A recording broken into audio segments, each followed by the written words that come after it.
Hey everybody, welcome back to Shock and Schlock. I'm your host, Herschel Gillis, and today it is Saturday, which means that it is time for Shock and Schlock's Shitty Shark Saturday. And you might be noticing, hey, his audio sounds better and I can actually hear what he's saying. Oh, I got a microphone.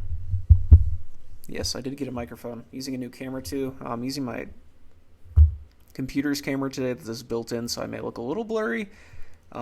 Working on getting a new camera too, but one step at a time. So anyway, today's film is going to be House Shark from 2017, directed and written by Ron Bonk. Ron Bonk also runs SRS Cinema, for those of you who don't know. I'll go into that in a little bit later. But anyway, House Shark is a film about a man who discovers that his house is sort of haunted or like inhabited by a shark that moves on land. So he enlists the help of a real estate agent, a person who's like this alcoholic that is very reminiscent of the crazy character from Jaws, and a house shark expert. And they work to kill it so he can get his family back.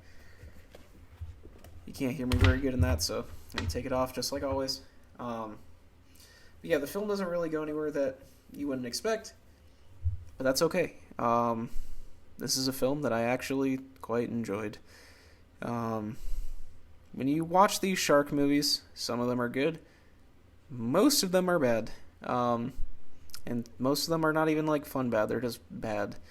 This movie is sort of dumb and silly, but it's also pretty well done. Reminds me a lot of something like Velocipaster or Addison Binnick's Psycho Ape.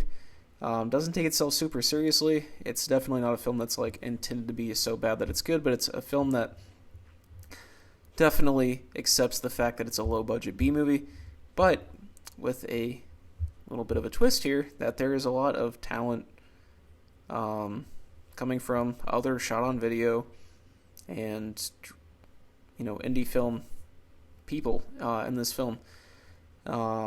Marcus Cook was the special effects director or supervisor. If you don't know who Marcus Cook is, he directed the film Rot, 100 Tears, American Guinea Pig, Bloodshock, did the special effects in those. He does the special effects with his wife on Jonathan Doe's films, Jessie Seitz. She's also very talented, and is also a director. I'm going to be covering one of her films later on as well. But anyway, Tim Ritter, who works a lot with Donald Farmer, who I'm going to be interviewing this coming week, was also a producer on this film. And yeah, there's a lot of talented people that know what they're doing with regards to like shot on video, shot on digital, low budget indie stuff.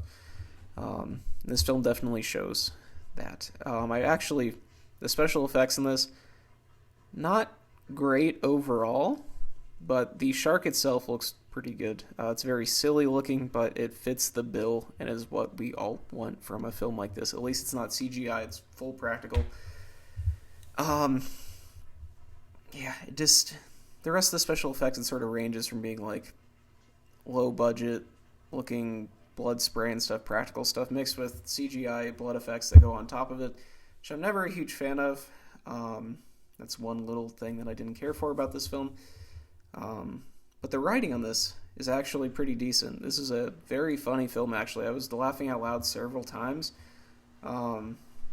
Definitely has that silly, like, tongue-in-cheek, satirical vibe of something like Velocipaster. Just the crazy character, Abraham. Definitely not politically correct. And the film is surprisingly raunchy as well. This is a film that, a lot of these shark movies are like stuff you can watch with your family or, kids can watch a lot of the time. But it is worth noting that this is a fairly dirty movie compared to those, which I just want to note because it surprised me a little bit. But I think a lot of the jokes in this are really funny. I really like the main character as well. He's super silly and over the top, but, you kind of actually start to like him by the end of the movie. And you end up liking a lot of the characters in this. There's 3 real leads in this, and you can't help but like any of them. Just really funny. And, any film that has a shark invading a house that has a ray gun, it's okay by me. It's really funny. And the music is passable. I always talk about in these films. Music ranges from good to bad. The best music is some that you remember and want to listen to later on, and the worst music is that you remember for being bad. This one is just not very memorable, so it's not bad, it's not good, it just kind of fits the bill. But yeah, my biggest problem with this film, though, I sang its praises as being well written. The special effects are fun, and I like the characters. But the one thing that I sort of felt was off about this is that the film is over an hour and 50 minutes, and that is just too long for a film like this. It's not necessarily that it's paced poorly, it's just that some scenes, all of the scenes in the film maybe drag on a little bit too long. In a film like this, I'm looking to be under an hour and a half personally, just because I usually think that fits the purpose of the film better, and I think that applies here as well. It would have been better being just shorter. But away from that, I actually highly recommend this. This is a good film to put on with a group of friends and laugh at. But for the most part, you're laughing with the filmmakers as well, because the jokes in this are actually pretty well written. So I enjoyed it. It's on Tubi TV for free. I actually have the Blu-ray of this one with the poster signed by Ron Bonk. It's on SRS Cinema, which I spoke about earlier, who is also, the company is ran by Ron Bonk. They specialize in indie films, a lot of B horror movies, kaiju films. They have really cool VHS tapes. They distribute a lot of Poloni Brothers stuff, which is really cool. I'm a big fan of them. I have quite a few of their releases. I always look out for new SRS Cinema stuff. They have some cool pre-orders coming out too, like Doll Shark. I'm, of course, going to be reviewing that for this channel. Definitely check out SRS Cinema as well. This really solid little company there. And really enjoyed House Shark too, so check it out. Even if you don't get the Blu-ray, it's free on Tubi TV, so nothing to lose. And I think a lot of people that enjoy my content and enjoy these bad shark movies are going to find a lot to like there. I'd rank this up there with bad CGI sharks as being one of my favorites, so definitely check it out. As always, I'm your host, Herschel Gillis, signing off for today before a couple announcements. Zero thoughts, zero editing, zero brain planning, and zero brain cells. Next week, Friday, I'm going to be having a interview with Donald Farmer, which I'm very excited about. I'm going to be reviewing his film Debbie Does Demons tomorrow. Meant to review it yesterday, but got a little busy and I didn't have time to record a video.